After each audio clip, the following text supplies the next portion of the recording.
போன செவ்வாய்க்கிழமை இரவு கொடூரமான முறையில் படுகொலை செய்யப்பட்ட ஐயா ராமசாமி கவுண்டர் அவர்கள் அவருடைய துணைவியார் அவங்களுடைய இல்லத்திற்கு சென்று அவங்கள சந்திச்சுட்டு குழந்தைங்கள்லாம் பார்த்துட்டு அதே நேரத்தில் சிவகிரியில் நம்முடைய பொதுமக்கள் எல்லாரும் ஒன்றாக இணைந்து பாரதிய ஜனதா கட்சியினுடைய முன்னெடுப்பில் நம்முடைய கூட்டணி கட்சிகள் எல்லாம் வந்திருந்தாங்க. ஒரு கண்டன ஆர்ப்பாட்டத்தையும் இன்று வைத்திருக்கின்றோம். காரணம், கொங்கு பகுதியில் தொடர்ச்சியாக ஒரு 4 மாசத்துக்கு ஒரு முறை ஏதோ ஒரு பகுதியில் இது போன்ற ஒரு படுகொலை நடக்குது. அதுவும் குறிப்பாக காட்டுக்குள்ள, கிராமத்துக்குள்ள, தனிமையாக இருக்கக்கூடிய ஒரு விவசாய தோட்டத்தில் வயது அதிகமாக இருக்கக்கூடிய பெரியவர்களை டார்கெட் பண்ணி கொள்றாங்க. இது முதலும் அல்ல, இது இன்னைக்கு நடந்திருப்பது முடிவும் அல்ல. ஏன்னா இதற்கு முன்பு சென்னிமலையிலிருந்து ஆரம்பிச்சீங்கன்னா, சென்னிமலையில இதே போன்று 2023 படுகொலை செய்யப்பட்டாங்க கணவன் மனைவி வயதானவங்க. அதன் பிறகு பல்லடம் கள்ளக்கிணறுல ஒரு குடும்பத்தில் 4 பேர் வெட்டி கொல்லப்பட்டாங்க. சோமலை கவுண்டம்பாளையத்தில் கணவன் மனைவி மகன் 3 பேர் வெட்டி கொல்லப்பட்டாங்க. இன்னைக்கு இங்க நடந்திருக்கு. நாமக்கல் பகுதியில் இதே போன்று பரமத்தி வேலூர்ல நடந்திருக்கு. ஒன்று, குற்றவாளிகளை காவல்துறை விரைவில் பிடிக்கணும். எங்கேயுமே பிடிக்கிறது இல்லை, எங்கேயுமே அவங்க அரெஸ்டே பண்ணல. சோமலை கவுண்டம்பாளையமா இருக்கட்டும், வேற எங்கேயுமே அவங்க பிடிக்கல.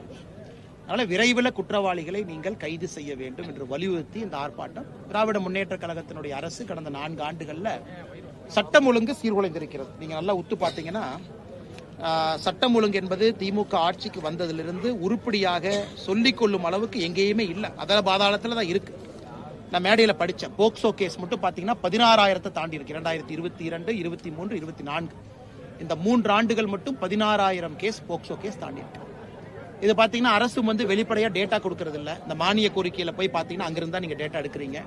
அந்த பேப்பர் இருந்தால் கொடுங்க, தமிழில் கரெக்டாக டேட்டா கொடுப்போம். 16,000க்கு மேற்பட்ட போக்சோ வழக்கு, 5,000க்கு மேற்பட்ட பெண்களுக்கு எதிரான வன்கொடுமை வழக்குகள், 4,949 கரெக்டா நம்பர் சொல்லணும் அப்படின்னா. அதனால ஒரு பக்கம் குற்றங்கள் அதிகமாகிட்டு இருக்கு, குற்றங்கள் எங்கேயும் குறையல. இன்னொரு பக்கம் குற்றவாளிகளை பிடிக்கல.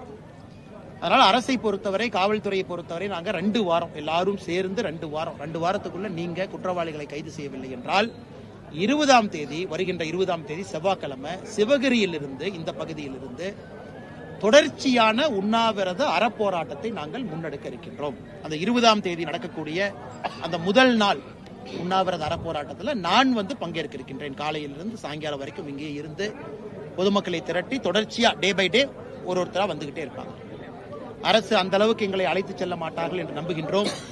விரைவில் குற்றவாளிகளை கைது செய்வார்கள் என்றும் நம்புகின்றோம். கைது செய்யணும்.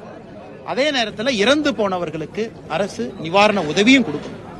ஏன்னா எல்லாமே விவசாயத்தை நம்பி இருக்கிற குடும்பம், நிவாரண உதவியும் அரசு கொடுக்கணும்.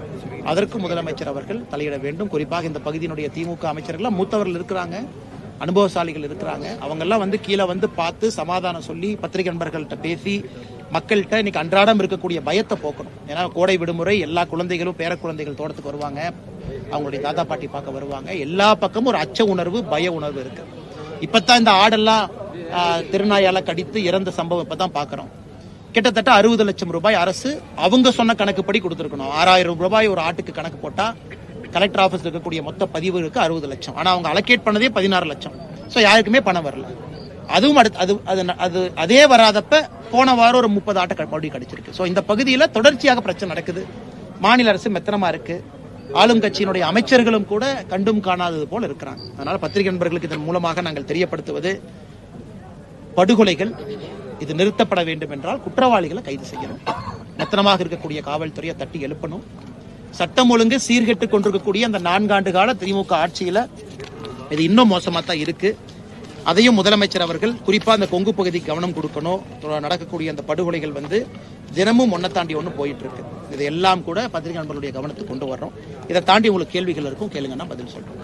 சிபிஐ விசாரணை ஒப்படைக்கணும். ஆமாங்கண்ணா, ஆமாங்க அண்ணா. சோமலக்கவுண்டம்பாளையத்தில் பல்லடம் பக்கத்துல கணவன் மனைவி மகன் 3 பேர் வெட்டி கொல்லப்பட்ட பிறகு அடுத்த நாள் முதலமைச்சருக்கு ஒரு கடிதம் எழுதணும். பாரதிய ஜனதா கட்சி சார்பாக பத்திரிகை நண்பர்களுக்கு காப்பி கொடுத்தோம். நாங்க என்ன சொன்னோம்னா, ஐயா ஈகோவே பார்க்க வேண்டாம், ஈகோ பார்க்கறதுக்கு என்ன இருக்கு? மத்திய அரசு மாநில அரசு பிரச்சனை இல்ல. தமிழக காவல்துறையை விட சிபிஐ இந்த விஷயத்துல பெட்டரா இருப்பாங்க. ஏன்னா அவங்ககிட்ட நவீன உபகரணங்கள் இருக்கு, இயந்திரங்கள் இருக்கு, வெல் ட்ரெயின்ட் இருக்காங்க. அவங்க ஒன்லி கொலைகேஸை பார்க்குற இன்ஸ்பெக்டர்ஸ் மட்டும் இருக்காங்க, பந்தோபஸ்த் கிடையாது. நீங்க வரும்போது போய் வெளியே பார்க்க வேண்டிய அவசியம் இல்லை முதலமைச்சருக்கெல்லாம். அவங்க முழு நேரம் குற்றவாளிகளை பிடிக்கக்கூடிய படைகள் இருக்கிறாங்க. அவங்க கையில கொடுங்க. ஏன்னா நீங்க 2022 ப்ராசிக்யூஷன் சாங்ஷனை வித்ட்ரா பண்ணிட்டீங்க. அது வரைக்கும் சிபிஐக்கு நாங்க போய் உள்துறை அமைச்சர்கிட்ட சொன்னா கொண்டு வந்திருப்போம். 2022க்கு முன்பு எப்படி இருந்ததுன்னா மத்திய அரசு எந்த கேஸையும் சிபிஐக்கு எடுத்துக்கலாம். அப்படி இருந்த ஒரு வழக்கத்தை 2022 செந்தில் பாலாஜியை காப்பாற்ற வேண்டும் என்பதற்காக ப்ராசிக்யூஷன் சாங்ஷனை முதலமைச்சர் அவர்கள் வாபஸ் எடுத்துட்டாங்க. அதன் பிறகு மத்திய அரசு நேரடியாக எந்த ஒரு வழக்கையும் சிபிஐக்கு மாற்றுவதற்கான அதிகாரம் மத்திய அரசுக்கு இல்லை. கோர்ட்டுக்கு இருக்கு, மாநில அரசுக்கு இருக்கு. அதனால முதலமைச்சர் அவர்கள் நீங்க இன்னைக்கு மத்திய அரசு கடிதம் எழுதுங்க. இந்த 4 வழக்குகளும் கொங்கு பகுதி, பரமத்தி வேலூர் 4 வழக்குகளும் இது போல தமிழகத்துல எந்த பகுதியில சிமிலர் மோடஸ் ஆபரண்டி இருக்கக்கூடிய வழக்கை நீங்க சிபிஐ கொடுங்க. ரெஸ்பான்சிபிலிட்டி நாங்க எடுத்துக்கிறோம். நாங்க இன்னைக்கு அரசியல் செய்யறோம், நாங்க ஆர்ப்பாட்டம் பண்ணி திமுக மேல கெட்ட பேரை ஏற்படுத்துறோம், திமுக கம்ப்ளைண்ட் பண்ணீங்கன்னா இதை மத்திய அரசு கொடுங்கன்னு நாங்க கேட்கிறோம்ல. அவங்க சால்வ் பண்ணட்டும், சிபிஐ சால்வ் பண்ணட்டுங்கன்னா. ஏன்னா ஒரு அச்ச உணர்வுல எத்தனை நாளைக்கு மக்கள் வாழுவாங்க? இன்னைக்கு கிராமத்துக்கு போய் காவல்துறை நண்பர்கள் சொல்றாங்க கிராமத்துல சிசிடிவி மாட்டுங்க. அதெல்லாம் நடக்கிற காரியமான? ஒரு கிராமத்துல ஒரு வயதானவர்கள் இருக்கக்கூடிய பகுதியில எத்தனை சிசிடிவி மாத்துவாங்க? முடக்குறிச்சி எடுத்துங்க, சிவகிரி எடுத்துங்க, எத்தனை தனிமை தோட்டங்கள் இருக்கு? 10,000 15,000 சிசிடிவி மாத்தினா மானிட்டர் பண்றது யாரு? அது யார் அந்த சிசிடிவியை பார்ப்பாங்க? பழுதடைஞ்சா யார் ரிப்பேர் பண்ண போறாங்க? இதெல்லாம் நடைமுறைக்கு சாத்தியம் இல்லாத விஷயம். நகரத்துல மாற்றுறது வேறங்கண்ணா. கிராமத்திலேயே மக்களுக்கு இந்த அச்சனுணர்வை ஏற்படுத்தி சிசிடிவி இன்னைக்கு சிசிடிவினா என்னன்னு தெரியாதவங்க எல்லாம் பேசுறாங்க. கிராமத்துல போலீஸ் சொல்றாங்க, நோட்டீஸ் கொடுக்குறாங்க. அப்ப உங்க கடமையை நீங்க செய்யாம சிசிடிவி மாட்டாதனால குற்றங்கள் நடக்குதுன்னு மக்கள் மேல திசை திருப்பத்தானே பாக்குறீங்க. அதனால் சிபிஐக்கு இந்த வழக்கை மாத்துங்க. சிபிஐ பொறுப்பேற்றுக் கொள்ளட்டும். அவர்கள் இதை முடிவுக்கு கொண்டு வரட்டும். 50 கிலோமீட்டர் சுற்றளவு கூட இந்த மாதிரி அக்கரன்ஸ் நடக்கிறதா நீங்க சொல்லியிருக்கீங்க. ஆமாங்கண்ணா. யாராவது மேல குறிப்பிட்ட திருப்பூர் இது ரொம்ப கொடூரமான ஒரு கொலைங்கண்ணா. குறிப்பா இன்னைக்கு இந்த வாரம் நடந்திருக்கக்கூடிய அந்த ஐயாவுடைய வீட்டுல கையில் இருக்கக்கூடிய வளையலை எடுக்க முடியல அப்படிங்கறக்காக கையை துண்டாக வெட்டி வளையலை உருவி இருக்கிறாங்க. இது மனிதன் என்று சொல்வதை விட மிருகத்து கூட இருக்கிற ஆட்கள் மாதிரி தான். ஒரு மனிதன் மிருகமாக மாறினா எப்படி இருக்கும்? காதுல தோடு இருக்கு, காதை அறுத்து தோடு எடுத்திருக்காங்க. இது எல்லாத்தையும் தாண்டி அடுத்த 20 நாளைக்கு முன்னாடி அந்த நாய் கொல்லப்பட்டிருக்கிறது. இன்னைக்கு சொல்றாங்க நாய் செத்து போச்சுங்க. காவல்துறைக்கு இப்பதான் சொன்னோம். அந்த நாய் அப்பா அம்மா எங்க புதைச்சாங்கன்னு தெரியல. போஸ்ட்மார்ட்டத்துக்காக இப்ப நாயை தொலைட்டு இருக்கும், தோட ஃபுல்லா எங்க போச்சிருக்காங்க. இது பாத்தீங்கன்னா ஒரு பேட்டர்ன்.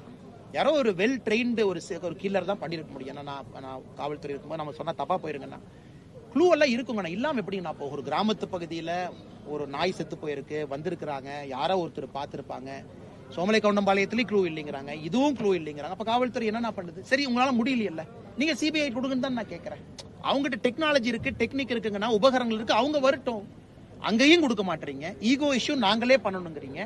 நீங்களும் செய்யலினா அடுத்து இன்னொரு கொலை விழும்பொழுது பொறுப்பு நீங்க ஏத்துக்கிறீங்களா? சோமலை கவுண்டம்பாளையத்துல கொடுவாய் நகர்ல இதே போன்ற கண்டன கூட்டத்துல நாங்க பேசணும், சிபிஐ கொடுங்கன்னு அன்னைக்கு சொன்னோம். அன்னைக்கு உண்ணாவிரத போராட்டம் நாங்க அறிவிக்கல. அன்னைக்கு சிபிஐ கொடுப்பாங்கன்னு நம்பணும், பண்ணல. அது 11வது மாசம் நடந்துச்சுங்கண்ணா. 2024 நவம்பர் மாசம் 23ஆம் தேதி அந்த கொலை. அதன் பிறகு கொடுவாயில ஆர்ப்பாட்டம். இன்னைக்கு நாங்க அடுத்த கட்டம் போறோம். ஏன்னா நாங்களும் ஒரு ஆர்ப்பாட்டம் போட்டுட்டு பேசணும் அப்படிங்கறத தாண்டி இன்னைக்கு உண்ணாவிரத போராட்டத்தில் இறங்குறோம். ஒரு நாள் முழுவதும் ஆரம்பிச்சு தொடர் கதையா போறோம். அப்ப இன்னும் நாங்களும் ஒரு ஸ்டெப் முன்னாடி போறோம், மக்களை எல்லாம் ஒருங்கிணைத்து. இதுக்கு சொல்யூஷன் என்னங்கன்னா,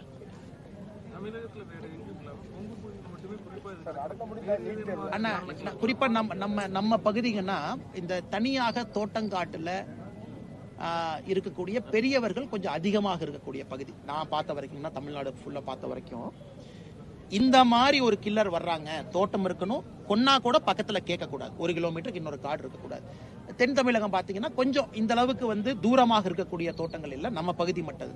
அது ஏதோ ஒரு காரணத்திற்கு இங்கே சுவை பார்த்து விட்டார்கள். ஓகே, ஒரு வீட்டுக்குள்ள போனா எப்படி இருந்தாலும் ஒரு 10 பவுன் தேரும். ஒரு விவசாய குடும்பம்னா ஒரு 10 பவுன், தாலிச்சரடை ஒரு 6-7 பவுன் இருக்கும், ஒரு வளையலோ நகையோ ஒரு 3 பவுன் இருக்கும், குறைந்தபட்சம் 10 பவுன். இதுக்கு சுவை பார்த்துட்டாங்க.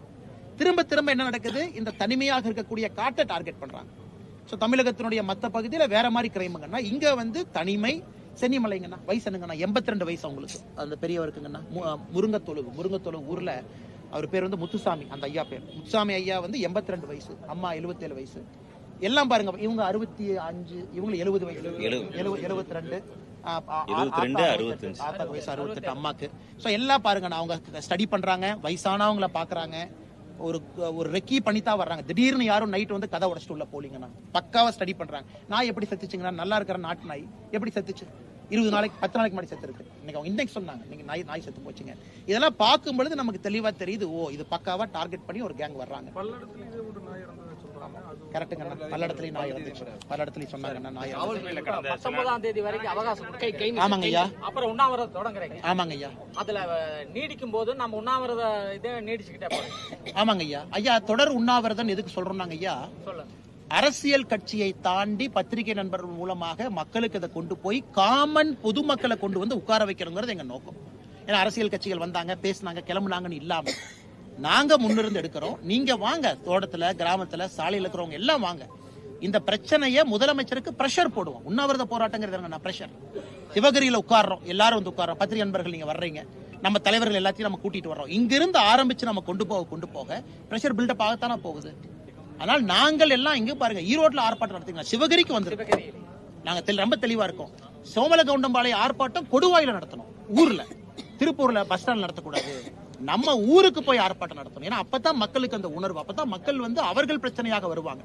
அதனால நம்முடைய உண்ணாவிரத போராட்டம் நடப்பதும் சிவகிரியில தான் 20ஆம் தேதியிலிருந்து. ஏன்னா வேற வழி இல்லைங்க. ஆமாங்க ஐயா, அவங்க குற்றவாளிகளை பிடிக்கும் வரை தொடர் பந்தல போட்டு உட்கார்ந்துட்டே இருப்பாங்க ஐயா. காவல்துறையினர் இந்த கேஸ்ல வந்து நிறைய இன்புட்ஸ் கிடைச்சிருக்கு அப்படின்னு உயரதிகாரிகள் சொல்றாங்க. வெரிஃபை பண்ண ஸ்டேஜ்ல இருக்கும், வெரிஃபை பண்ணிட்டு ஐயா நாங்க வந்து யாருக்குமே தொந்தரவு கொடுக்கலீங்க ஐயா. காவல்துறைக்கு வந்து நாங்க இன்னைக்கு வந்து தொந்தரவு கொடுத்து நியூசன்ஸ் பண்ணி ஒரு வழக்கு போயிட்டு இருக்கிற காவல்துறையை வந்து டைவர்ட் பண்ண நாங்க விரும்பலீங்க ஐயா. ஐயா போன செவ்வாய்க்கிழமை பாடியை வந்து வியாழக்கிழமை சாயந்தரம் கண்டுபிடிக்கிறாங்க. 2 நாள் தோட்டத்தில் இருக்கிறாங்க பாவம். ஏன்னா பையனுக்கு தெரியல, பொண்ணுக்கு தெரியல. அதுக்கப்புறம் ஃபோன் பண்ணி பார்த்து ஃபோன் எடுக்கலின்னு பக்கத்து தோட்டத்துக்காரங்களுக்கு ஃபோன் பண்ணி அம்மா வந்து பாக்குறாங்க. ஸோ அதுக்கப்புறம் பாத்தீங்கன்னா வியாழன், வெள்ளி, சனி, ஞாயிறு, திங்கள் 5 நாள் ஆச்சு. இன்னைக்கு நாங்க சொல்றது ஐயா 2 வாரம் எடுத்துக்கங்க. நீங்க தான் துப்பு இருக்குங்கிறீங்க, எங்களுக்கு டிடெக்ட் பண்ணிடுவோங்கிறீங்க. இன்னும் 2 வாரம் எடுத்துக்கங்க, 2 வீக்ஸ் எடுத்துக்கங்க. பட் நீங்க அங்கேயும் செய்யலையா, சோமலகவுண்டம்பாளையம் நீங்க செய்யலையா, அங்கேயும் இதே தானே சொன்னீங்க, அங்கேயும் இதே தாங்க சொன்னாங்க. வந்துட்டாங்க ஐயா, தனிப்படை 8 அமைச்சிருக்கிறோம், 1 வாரம் 10 நாள். நார்த் இந்தியாக்கெல்லாம் போயிருக்குன்னு சொன்னாங்க, அங்க போயிருக்காங்க, இங்க போயிருக்காங்க, கடைசியில் ஒன்னையும் காணாங்க. ஸோ நம்ம பாயிண்ட்டுங்கன்னா அதுக்கும் இதுக்கும் டேட் பாருங்கன்னா நவம்பர் 23. இன்னைக்கு வந்து நாம ஏப்ரல் மேல இருக்கிறோம், மே. ஸோ எக்ஸாக்டா பாத்தீங்கன்னா 6 மாசம். நீங்க சென்னிமலையில இருந்து பாத்தீங்கன்னா 5 months 6 months கேப்ல 1 வருது. அதனால அடுத்த 6 மாதம் கழித்து இன்னொரு பெரியவர் இறக்குறாங்கன்னா அதுக்கு யார் பொறுப்பேற்க முடியுங்கன்னா? அதனாலதான் வேகப்படுத்த வேண்டும் என்று நினைக்கின்றோம். ஆக்ரோஷம் எடுக்கணும். அண்ணன் முத்துசாமி என்ன இருக்காங்க, அமைச்சர் இருக்கிறாங்க. அண்ணன் ரொம்ப அரசியல் நாகரிகம் தெரிஞ்சவங்க, ரொம்ப ஒரு என்ன சொல்றது, மூத்த அரசியல் அனுபவம் இருக்கிறவங்க எல்லாம் போய் சிஎம் போய் பேசணும். அண்ணன் போய் சீரியஸா எடுக்கணும்.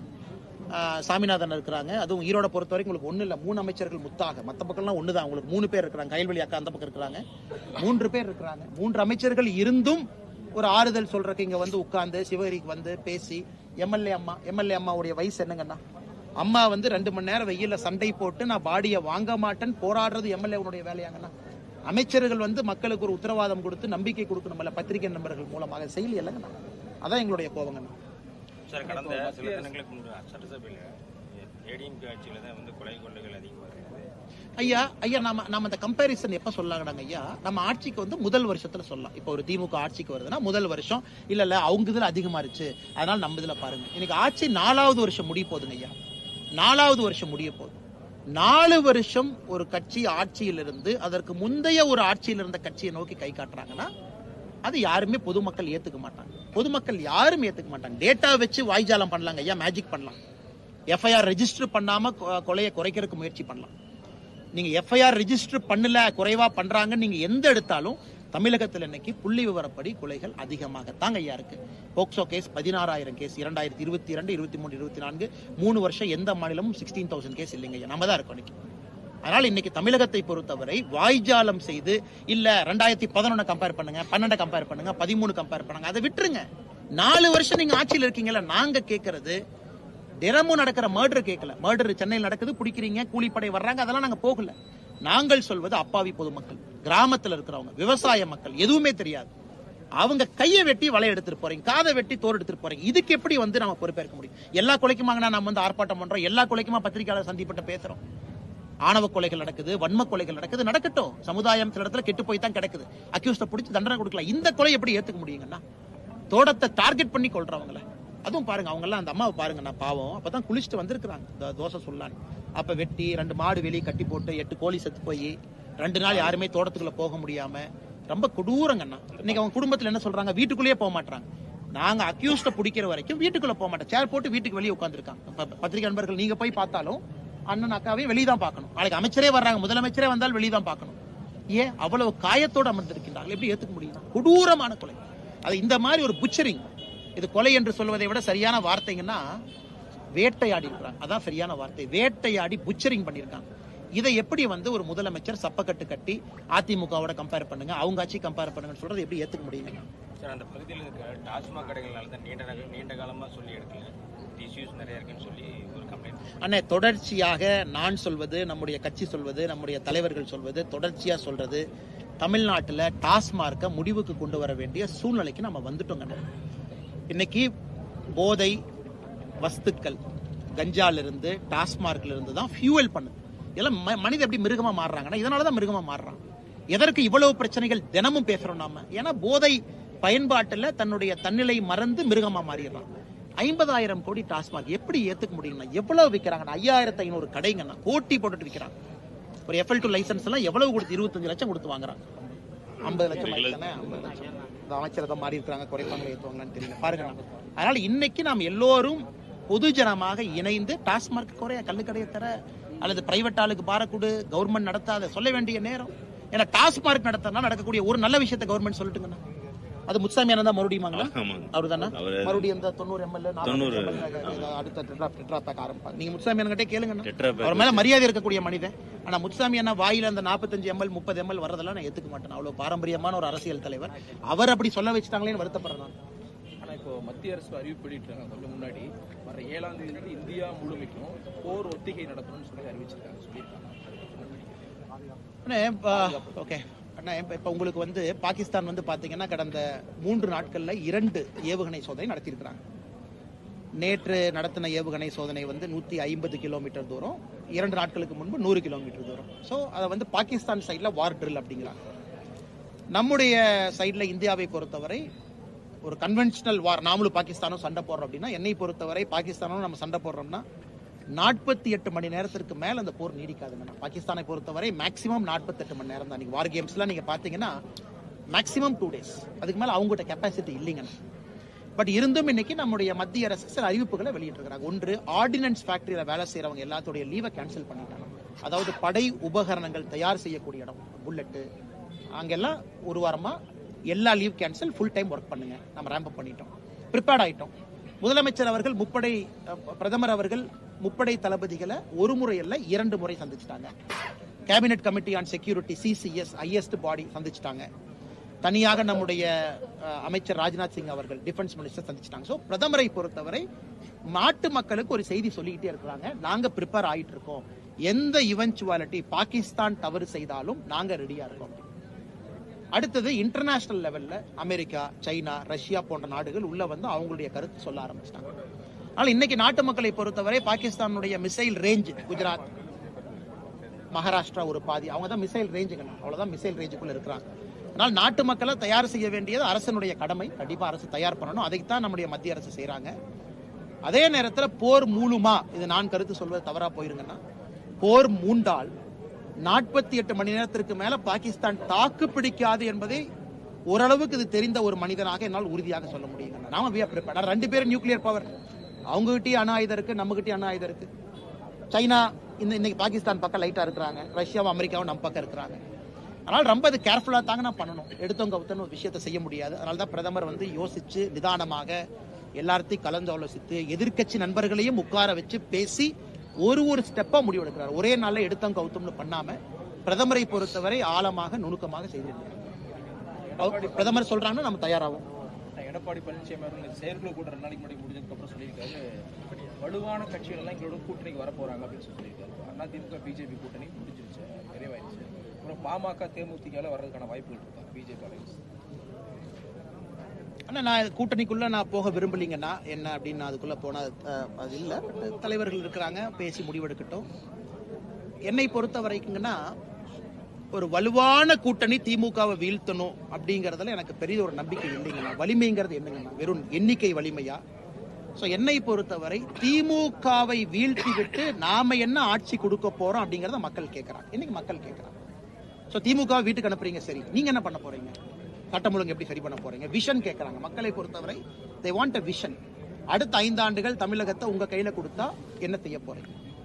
அதற்கு இன்னைக்கு எதிர்க்கட்சி தலைவராக இருக்கக்கூடிய அண்ணன் எடப்பாடி பழனிசாமி அவர்களாக இருக்கட்டும், தமிழகத்தினுடைய எல்லா அரசியல் கட்சி தலைவர்களும் பேச ஆரம்பிச்சிட்டாங்க, இதை நாங்கள் செய்வோம், அதை செய்வோம். அதனால் என்னை பொறுத்தவரை 2026 தேர்தல் என்பது எண்ணிக்கை அடிப்படையில் இருக்கா. திமுக சைடுல இத்தனை கட்சி இருந்தாங்க, இந்த பக்கம் இத்தனை கட்சி இருந்தாங்கன்னு இருக்காதுங்கன்னா, மக்கள் திமுகவை வெளியே எடுக்கணும்னா யார் எங்களுக்கு இதைவிட மோசமான ஆட்சின்னு சொல்றீங்க, இதை விட சிறப்பா யார் கொடுப்பீங்க அப்படிங்கறத இன்னைக்கு பேச்சு. ஆனால் நான் திமுகவை வீழ்த்துவதற்காக ஒன்றிணைவோம் அப்படிங்கறத நான் நம்பலீங்கன்னா, திமுகவை வீழ்த்தி விட்டு சிறப்பான ஆட்சியை கொடுப்பதற்காக ஒன்றிணைவோம் அப்படிங்கிற வார்த்தையில தான் எனக்கு நம்பிக்கை இருக்கு. அதைத்தான் பாரதிய ஜனதா கட்சி நம்புது, அதைத்தான் அனைத்து இந்திய அண்ணா திராவிட முன்னேற்ற கழகமாக இருக்கட்டும் எல்லா கட்சியும் நம்புது நான் நினைக்கிறேன். டிடிவி தினகரன் அவர்கள் கூட்டணியில் இருக்கக்கூடிய டிடிவி தினகரன் ஒரு சோளிங்கர் தொகுதிக்கு அவங்களுடைய மாவட்ட செயலாளர் வேட்பாளர் அறிவிச்சிருக்காங்க. டிடிவி தினகரன் அவர்கள் என்டிஏ கூட்டணியில் சொல்லிட்டு இருக்காரு. ஆனா தன்னிச்சையா ஒரு 2 நாளைக்கு முன்னாடி சோளிங்கர் தொகுதிக்கு வேட்பாளர் அறிவிச்சிருக்காரு. யார் அறிவிச்சிருக்காங்க? டிடிவி தினகரன். நான் அண்ணங்கிட்ட பேசலீங்கன்னா, டிடிவி அண்ணங்கிட்ட நான் பேசினேன், ஒரு வாரத்துக்கு முன்னாடி பேசினேங்கன்னா, அண்ணன் ஹாஸ்பிட்டலேருந்து வந்ததுக்கு அப்புறம், அதனால நம்ம தெரியாம நம்ம சொன்னா அது தவறா போயிருங்கன்னா, அதனால நான் என்னென்ன பேசுறேங்கன்னா, அப்புறம் எங்க தலைவர் இருக்காங்க, நயினார் அண்ணன் இருக்காங்க, நான் என்னென்ன டிடிவி அண்ணங்கிட்ட ஒரு நெருக்கமான தொடர்பில் இருக்கக்கூடிய மனிதன் நான், இதை நான் சொல்லி அது தவறா போயிடும். நான் என்னென்ன தெரிஞ்சுக்கிட்டு அப்புறம் நான் பதில் சொல்றேன். நடிகர் விஜய் ஆமாங்கண்ணா, தொடர்ந்து இப்போ இந்த கோயம்புத்தூர் ஒரு மீட்டிங் போட்ட கூட இஷ்யூஸ் தொடர்ந்து நேற்று கொடைக்கானல் போன கூட தொடர்ந்து கூட்டங்களுக்கு தான் விஜயை பொறுத்தவரை நான் முதல்லயே சொன்னேன், சகோதரர் விஜய் அவர்கள் பொறுத்தவரை அரசியல் வருகையை நான் வரவேற்கிறேன், வரட்டும், தப்பு இல்லைங்கன்னா செய்யணும்னு நினைக்கிறாங்க, வரட்டும். இதுல ஒரு போட்டியோ பொறாமையோ இல்லை, விஷன் கொடுக்கட்டும், தமிழ்நாட்டுக்கு தான் நான் செய்ய போறேன் அப்படின்னு. இன்னைக்கு முதல் பத்திரிகையாளர் சந்திப்பு நடத்தினதா நான் பார்த்தேன், சென்னை விமான நிலையத்தில் பேசினதா நான் அமெரிக்காவில் இருக்கும்போது பார்த்தேங்கன்னா, என்னை பொறுத்தவரை நிறைய பத்திரிகையாளர் சந்திப்பு நடத்தணும். அதான் அது விஜய் அவர்களாக இருக்கட்டும், புதிதாக யார் இருந்தாலும் மக்களுக்கு பத்திரிகையாளர் சந்திப்பு மூலமாகத்தான் நம்ம ரீச் பண்ண முடியுங்கண்ணா. மேடை பேச்சுக்கள் வேற, தெருமுனை பிரச்சார கூட்டம் வேற, உள்ளரங்கு நிகழ்ச்சிகள் வேற. பத்திரிகையிட்ட பேசும்பொழுது மக்களுக்கு விஷன் தெரியுவோ இதுக்கு தான் கட்சி நடத்துறாங்களான்னு. ஸோ விஜய் அவர்கள் நிறைய பத்திரிகையாளர் சந்திப்பு நடத்தட்டும், கேள்விகளுக்கு பதில் சொல்ல ஆரம்பிக்கட்டும். நான் என்னோட எதிர்பார்ப்பு ஒரு காமெண்ட் பண்ண நான் எதிர்பார்க்கிறேன். 2வது, ரோட் ஷோ நடத்துறதுக்கு எல்லாருக்கும் உரிமை இருக்குங்கண்ணா. எங்க வேணாலும் கொடைக்கானல், கோயம்புத்தூர் எங்க வேணாலும் ரோட் ஷோ நடத்தலாம். காவல்துறையும் அதற்கு பாதுகாப்பு கொடுக்கட்டும், அவர்களும் முறையாக அதற்கு யார் வர்றாங்களோ பிரச்சனை இல்லாம அவர்களுக்கும் இருக்கட்டும், விஜய் அவர்களுக்கும் பிரச்சனை இல்லாம ரோட் ஷோ நடக்கட்டும். 3வது, ரோட் ஷோனால ஓட்டு வருமா? நான் அரசியல ஓரளவு கீனா பாக்குறேங்கண்ணா, ஏற்கனவே சொல்லிட்டேங்கண்ணா. திமுகவை வீழ்த்துவோம் அது வேறங்கண்ணா, திமுகவை வீழ்த்து விட்டு எப்படிப்பட்ட ஆட்சியை கொடுப்போம் மக்கள் அதை எதிர்பார்க்கிறாங்க. அதனால எந்த கட்சியாக இருக்கட்டும் இருந்தாலும் எப்படிப்பட்ட ஆட்சியை கொடுக்கின்றோம் என்று பத்திரிகை சந்திப்பு மூலமாக பொதுமக்களுக்கு நேரடியாக சந்திப்பு மூலமாக சொல்ல வேண்டும். அதுதான் வாக்காக மாறும்.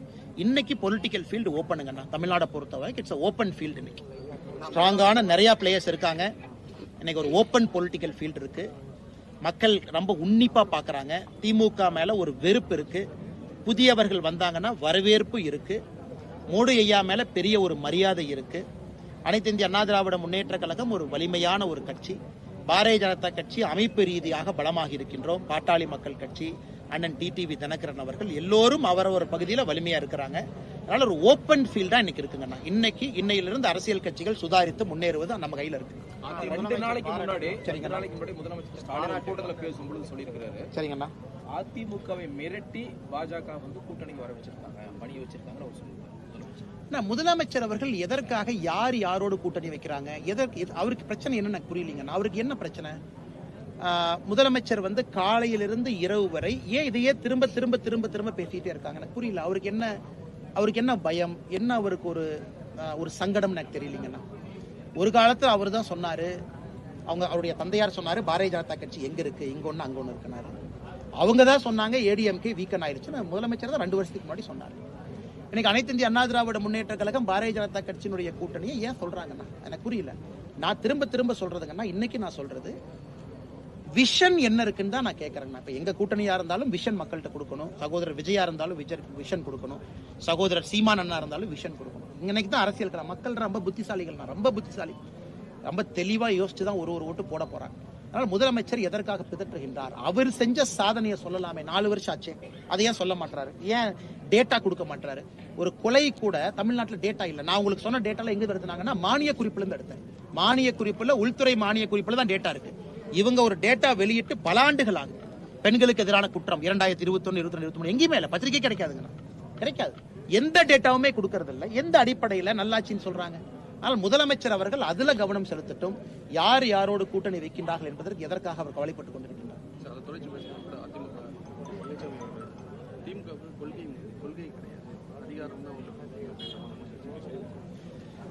எல்லாரும் சொல்லாங்கண்ணே, எல்லாருக்கும் அண்ணன் எடப்பாடி பழனிசாமி அவர்களுக்கு பேசுவதற்கு முழு உரிமை அவருக்கு இருக்கு, சீமான் அண்ணன் பேசுறதுக்கு அவருக்கு இருக்கு, விஜய் அண்ணன் பேசுறதுக்கு அவருக்கு இருக்கு, பாரதிய ஜனதா கட்சி நாங்கள் பேசுவதற்கு எங்களுக்கு இருக்கு. இன்னும் ரொம்ப தூரம் இருக்குங்கண்ணா. அரசியல் களம், அமைப்பு, பேசுகின்ற விதம், பக்குவம், அரவணைப்பு, எல்லோரையும் அரவணைத்து செல்லக்கூடிய விதம் இன்னொரு 7-8 மாசம் மக்கள் பார்த்து கொண்டிருக்கின்றார்கள். ஏற்கனவே சொன்னது போல ஓப்பன் ஃபீல்டு, இன்னைக்கு ஃபீல்டு ஓப்பனா இருக்குன்னா யார் வேண்டுமானாலும் ஆட்சிக்கு வர முடியும் என்கின்ற சூழல் தமிழகத்தில் இருப்பதாக நான் பார்க்கின்றேன்.